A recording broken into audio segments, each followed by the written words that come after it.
Good afternoon again, guys. I just being moved my Manila jade plants into my conservatory right now.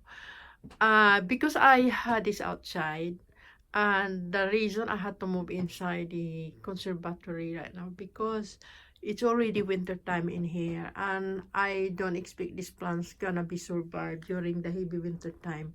So I think myself better more sensible idea if I put into my conservatory right now, and this is what it looks like now. This kind of Japanese plants, I just been trimming this about a couple months ago during the summertime. I just cut off the branches on it because it's getting huge and big, and if I let them go, this kind of plants will taking over so much space into my conservatory room. So I just think myself, okay, it's a great idea just to trim them before trim them during the summer time. So this winter time, it's nice now to put inside my conservatory room because it's giving me much more space to it.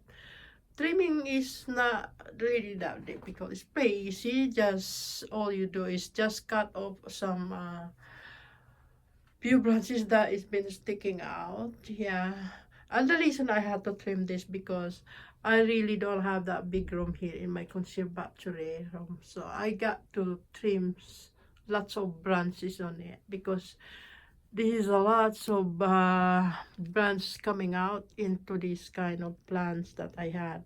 I got a couple of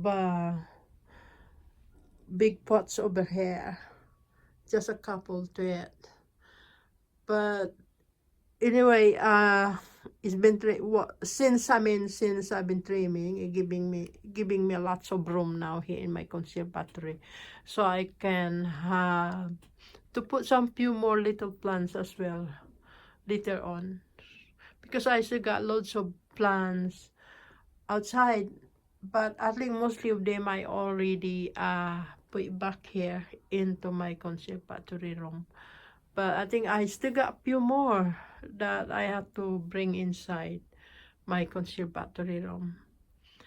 Yeah, and this is what it's look like now. Yeah, it's getting bigger, this kind of plant. So perhaps I was thinking that maybe I should get another slightly bigger pots to it so I could move into slightly bigger pots again, because this kind of pots that I had in here are not big enough. No, they're not big enough, so I need to change the pots on it. Anyway, that's all I got to show you guys, and I have to go. See you for my next round. Bye, bye.